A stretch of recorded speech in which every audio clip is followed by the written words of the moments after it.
किसी का अच्छा न कर सको तो बुरा भी मत करना, क्योंकि दुनिया कमजोर है, दुनिया वाला नहीं है।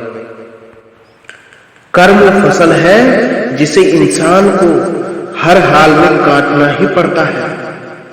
इसीलिए हमेशा अच्छे बीज बोएं ताकि फसल अच्छी हो।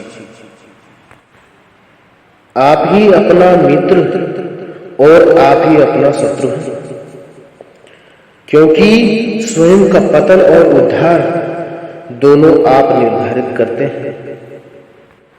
मनुष्य जो चाहे बन सकता है, अगर वह विश्वास के साथ इच्छित वस्तु पर लगातार चिंतन करे तो। जैसे तेल समाप्त हो जाने पर दीपक बुझ जाता है, उसी प्रकार कर्म के क्षीण हो जाने पर भाग्य भी नष्ट हो जाता है। मनुष्य के दुखों का कारण उसका प्रेम है। वह जितना अधिक मोह करेगा उतना ही अधिक कष्ट भी भोगेगा। कल की अभिलाषा छोड़कर कर्म करने वाला मनुष्य ही अपने जीवन को सफल बनाता है। गीता में स्पष्ट शब्दों में लिखा है, निराश मत होना, कमजोर तेरा वक्त है तू नहीं। धैर्य रखिए। कभी कभी जीवन में कुछ अच्छा पाने के लिए सबसे बुरे दौर से गुजरना पड़ता है। सेहत के लिए योग और किसी की जरूरत पर सहयोग, दोनों से ही जीवन बदलता है। सफलता जिस ताले में बंद रहती है वह दो चाबियों से खुलती है, एक कठिन परिश्रम और दूसरा दृढ़ संकल्प।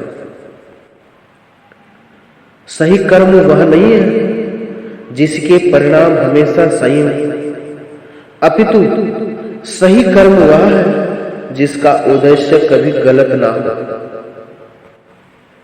हमारी व्यर्थ की चिंता और मन का भय एक ऐसा रोग होता है जिससे हमारी आत्मीय शक्ति बिखर जाती है।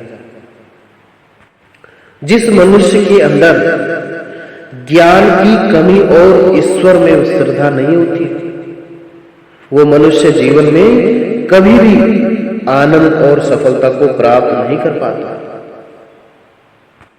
प्रभु कृष्ण कहते हैं, हे अर्जुन, क्रोध से भ्रम पैदा होता है, भ्रम से बुद्धि नष्ट होती है।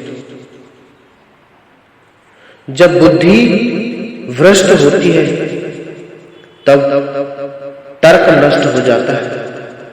जब तर्क नष्ट हो जाता है तब व्यक्ति का पतन हो जाता है। मुश्किल वक्त हमारे लिए आईने की तरह होता है, जो हमारी क्षमताओं का सही आभास हमें कराता है। स्वयं को किसी की तुलना में लगना व्यर्थ है, बल्कि जीवन में अपने लक्ष्य के एकाग्र रहना सबसे उपयोगी होता है। कभी सोचिए कि स्वयं को बदलना कितना कठिन है, फिर दूसरे को बदलना कैसे सरल हो सकता है। हर इंसान को कर्म में विश्वास करना चाहिए, क्योंकि ये जगत ही कर्मलोक है। कर्म आपके हाथ में है, परिणाम नहीं। इसलिए कर्म पर ध्यान लगाइए और मेहनत करें। सफलता पाने वाले भूत और भविष्य की चिंता नहीं करते, वह अपने वर्तमान को सुधारते हैं। कर्मों से डरिए, कर्मों से डरिए, ईश्वर से नहीं। ईश्वर माफ कर देता है, ईश्वर माफ कर देता है, कर्म नहीं।